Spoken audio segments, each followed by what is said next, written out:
Nuestro mensaje para este día lleva por título El arrebatamiento de la iglesia, basado en el libro de Primera de Tesalonicenses, capítulo 4, del verso 13 al 18. El próximo acontecimiento a nivel mundial será el arrebatamiento de la iglesia. Un maravilloso acontecimiento, la más gloriosa esperanza de la iglesia que aguardamos todos los cristianos.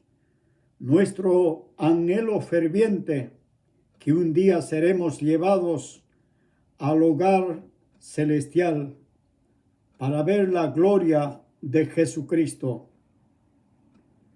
Él nos prometió dos cosas: vendrá por su iglesia para llevarnos al lugar donde Él está.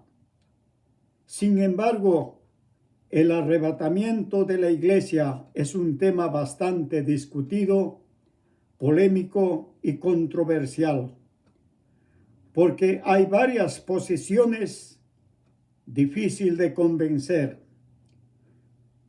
porque para cada posición hay textos bíblicos a que aferrarse. Unos dicen que el arrebatamiento de la iglesia será antes de la gran tribulación. Otros dicen que será a media tribulación. Otros dicen que será al final de la gran tribulación. Y hay otros que solo creen en el arrebatamiento de la iglesia, no importa cuándo suceda. Esto no debe ser causa de discusión, ni división, ni crear discordias entre hermanos. Porque saber si viene Cristo antes o después de la gran tribulación, eso no salva a nadie. Solo crea discusiones interminables en lugar de animarnos que nuestra fe sea sincera en nuestro Señor Jesucristo y estemos preparados como si el Señor tendría que venir hoy. Espero que este mensaje nos haga reflexionar a todos. Veamos algunas promesas de la venida de Jesucristo. Hay muchas promesas sobre la venida de Jesucristo por su iglesia en el Nuevo Testamento, que son promesas hechas por nuestro Señor Jesucristo. Por ejemplo, dice: y si me fuere y os prepararé lugar, vendré otra vez y os tomaré a mí mismo, para que donde yo estoy, vosotros también estéis. Juan 14, verso 3. Este texto nos habla de 4 promesas. Nos preparará un lugar, vendrá otra vez, nos tomará a sí mismo, para que donde Él está, nosotros también estemos con Él. En su oración intercesora dice: Padre, aquellos que me has dado, quiero que donde yo estoy, también ellos estén conmigo, para que vean mi gloria que me has dado, porque me has amado desde antes de la fundación del mundo. Juan 17, verso 24. Jesús quiere que donde Él está, también estemos nosotros los creyentes. El apóstol Pablo dice: si nuestra morada terrestre, este tabernáculo, se deshiciere, tenemos de Dios un edificio, una casa no hecha de manos, eterna en los cielos. Segunda de Corintios 5, verso 1. Dice: si este tabernáculo se deshiciere, es decir, se refiere a nuestro cuerpo, Tenemos de Dios un edificio, una casa no hecha de manos, eterna en los cielos. El escritor del libro de los Hebreos dice: porque no tenemos aquí una ciudad permanente, sino que buscamos la porvenir. Hebreos 13, verso 14. Esto nos habla de dos cosas. Aquí en la tierra no tenemos una ciudad permanente y que buscamos la porvenir. También dice: conforme a la fe murieron todos los patriarcas sin haber recibido lo prometido, sino mirándolo de lejos, creyéndolo, saludándolo y confesando que eran extranjeros y peregrinos sobre la tierra.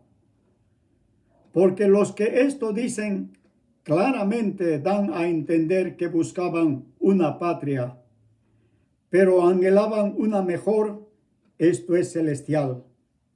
Por lo cual Dios no se avergüenza de llamarse Dios de ellos, porque les ha preparado una ciudad. Hebreos 11, verso 13 al 16. Los patriarcas no buscaban las cosas terrenales, sino aquella ciudad hecha por la mano de Dios eterna en los cielos. El apóstol Pablo dice que nuestra ciudadanía está en los cielos, de donde también esperamos al Salvador, al Señor Jesucristo. Filipenses capítulo 3, verso 20. Muchos otros pasajes de la Biblia nos hablan de nuestra patria celestial, donde mora Jesucristo. A ese lugar nos quiere llevar para que veamos su gloria. Veamos algunas figuras del arrebatamiento de la iglesia. Hay muchas cosas en el Antiguo Testamento que nos hablan de una manera figurada. Por ejemplo, Adán fue figura del que había de venir, Romanos 5, verso 14. Es decir, fue figura de Jesucristo. En el libro de los Hebreos, refiriéndose al pueblo de Israel, dice: los cuales sirven a lo que es figura y sombra de las cosas celestiales, como se le advirtió a Moisés. Hebreos 8, verso 5. Dándonos a entender que el Antiguo Testamento era figura, sombra para el tiempo presente. Así también hay muchos acontecimientos figurativos del arrebatamiento de la iglesia, como para provocarnos y despertar nuestro interés. Por ejemplo, poco antes del juicio del diluvio, Enoc fue llevado vivo al cielo. Desapareció porque le llevó Dios. Génesis 5, verso 24. Abraham nos dice que Dios no hace morir al justo junto con los impíos. Dice: lejos de ti el hacer tal que hagas morir al justo con el impío. Nunca tal hagas. El juez de toda la tierra no ha de hacer lo que es justo. Génesis 18, verso 25.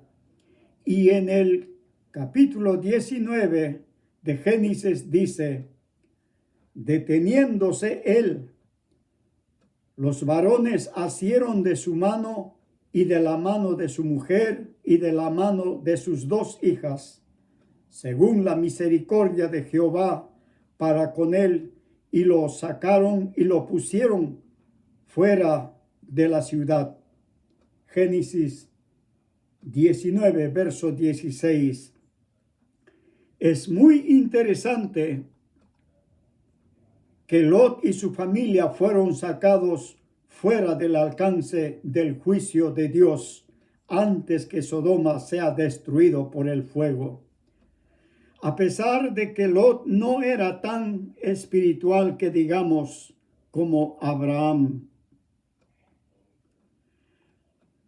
El profeta Elías también fue llevado vivo al cielo. El profeta Elías estaba siendo buscado por el rey Ocosías por haber dado muerte a todos los falsos profetas de Jezabel. Pero Ocosías murió y le sucedió en su trono su hijo Joram.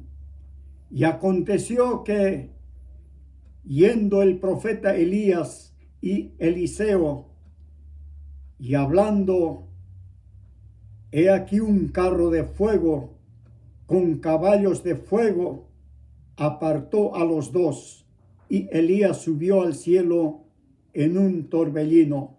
Segunda de Reyes 2, verso 11. Elías fue llevado al cielo sin haber experimentado la muerte. Estos acontecimientos son figurativos del arrebatamiento de la iglesia, que sucederá en los últimos tiempos, donde muchos serán llevados al cielo sin experimentar la muerte, que es también nuestro anhelo ferviente, ser llevados vivos al cielo.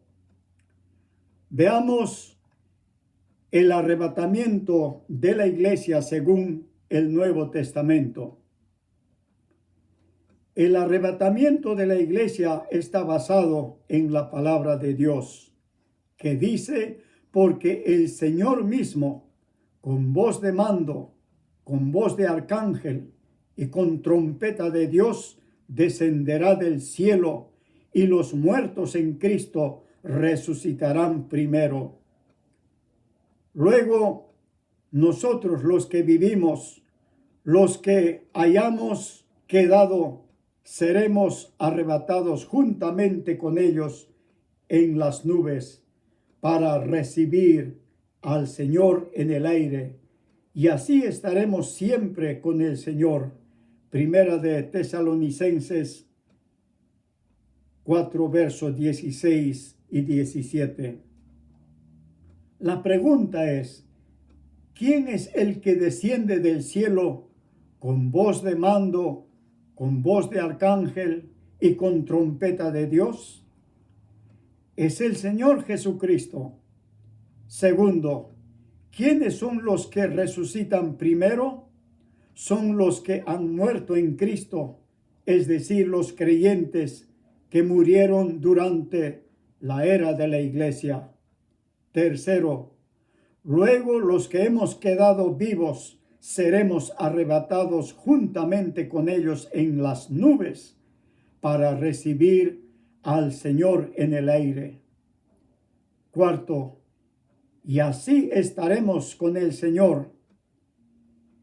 Según este texto, el encuentro de Jesucristo con su iglesia no es en la tierra, sino en las nubes, en el aire, y así estaremos siempre con el Señor. A esta venida Jesús lo llamó como ladrón en la noche. Lucas 12, verso 39. Porque viene especialmente por su iglesia, para sacar a su iglesia, así como lo sacó a Lot y a su familia, antes que el juicio de Dios lo destruya, la ciudad de Sodoma. El Evangelio de Lucas dice: velad, pues, en todo tiempo orando, que seáis tenidos por dignos de escapar de todas estas cosas que vendrán y de estar en pie delante del Hijo del Hombre. Lucas 21, verso 36. Primero nos habla de velar y orar en todo tiempo. Segundo, nos habla de ser dignos de escapar de todas estas cosas que vendrán. La pregunta es, ¿de qué Dios quiere hacernos escapar? Sin duda es de todo lo que acontecerá en Apocalipsis. De otra manera, no tiene sentido hablar de escapar de estas cosas. Tercero, de estar en pie delante del Hijo del Hombre. Para entender esto, es necesario hacernos preguntas a cada frase. ¿Por qué Dios quiere que ore? ¿De qué quiere Dios que sea digno de escapar? ¿Qué es lo que vendrá al mundo? ¿Dónde voy a estar en pie delante del Hijo del Hombre? Solo así podremos entender la necesidad del arrebatamiento de la iglesia. El Evangelio de Lucas habla 3 veces que uno será tomado y el otro será dejado. Lucas 17, verso 34 al 36. Será una sorpresa porque dice: vosotros pues también estad preparados, porque a la hora que no penséis el Hijo del Hombre vendrá. Lucas 12, verso 40. Está hablando a los creyentes, no a los incrédulos. Debemos tener presente, todo el ministerio de Jesús estaba dedicado a los judíos. La iglesia aún no había nacido. Nace con la venida del Espíritu Santo en Hechos capítulo 2. Es decir, la primera iglesia era judía, con personas judías que creyeron en Jesucristo. La salvación de los gentiles comienza con la conversión de Cornelio en Hechos capítulo 10. Pero de una manera más abierta comienza en Hechos capítulo 14, verso 27. Hasta que los tiempos de los gentiles se cumpla. Lucas 21, verso 24. Esto indica que hay un tiempo de salvación para los gentiles, y los judíos fueron endurecidos en parte hasta que haya entrado la plenitud de los gentiles, según Romanos 11, verso 25 y 26. La pregunta es, ¿y cuándo se cumple el tiempo de los gentiles? Solo Dios lo sabe. Creo que todo el escenario mundial se está armando apresuradamente. Creo que el tiempo está cerca. Tal vez se cumpla con el arrebatamiento de la iglesia. Luego todo Israel aparecerá en el escenario del Apocalipsis. Para la gran tribulación que ya está pintando por todas partes. Hay antisemitismo en todo el mundo. El arrebatamiento de la iglesia es eminente. Lo más importante es estar preparados para tan glorioso acontecimiento, no importa cuándo suceda, de día o de noche. Veamos qué pasará con los creyentes en el arrebatamiento. Cuando suceda el arrebatamiento de la iglesia, nuestros cuerpos serán transformados a la imagen y semejanza de Jesucristo. La palabra de Dios dice, el cual transformará el cuerpo de la humillación nuestra para que sea semejante al cuerpo de la gloria suya, por el poder con el cual puede también sujetar a sí mismo todas las cosas. Filipenses 3, verso 21. El apóstol Pablo dice que esto sucederá en fracción de segundos. Seremos transformados. La palabra del Señor dice: he aquí os digo un misterio. No todos dormiremos, pero todos seremos transformados. En un momento, en un abrir y cerrar de ojos, a la final trompeta. Porque se tocará la trompeta y los muertos en Cristo serán resucitados incorruptibles. Y nosotros seremos transformados. Primera de Corintios 15, versos 51 al 52. ¿Te imaginas cuando estemos con un cuerpo glorificado, transformado? Y que de un momento a otro aparezcas en la gloria de Dios. Tu cuerpo enfermizo que te hizo gastar tanto dinero, operación tras operación, que has soportado ese dolor tantos años, y que ahora estés con un cuerpo glorificado, brillando como el sol. La palabra de Dios dice: entonces los justos resplandecerán como el sol en el reino de su Padre. El que tiene oídos para oír, oiga. Mateo 13, verso 43. Qué maravilloso será cuando todo esto suceda. Por eso el apóstol Juan nos dice: ahora somos hijos de Dios y aún no se ha manifestado lo que hemos de ser. Pero sabemos que cuando se manifieste, seremos semejantes a Él, porque le veremos tal como es Él. Primera de Juan 3, verso 2. Ninguna religión te dará esta bendita esperanza, solo Jesucristo. Esto no depende de tus buenas obras, ni de la religión que profesas, ni de tus méritos personales, sino de Jesucristo. Cuando crees y le recibes a Jesucristo como tu Señor y Salvador en tu corazón por la fe.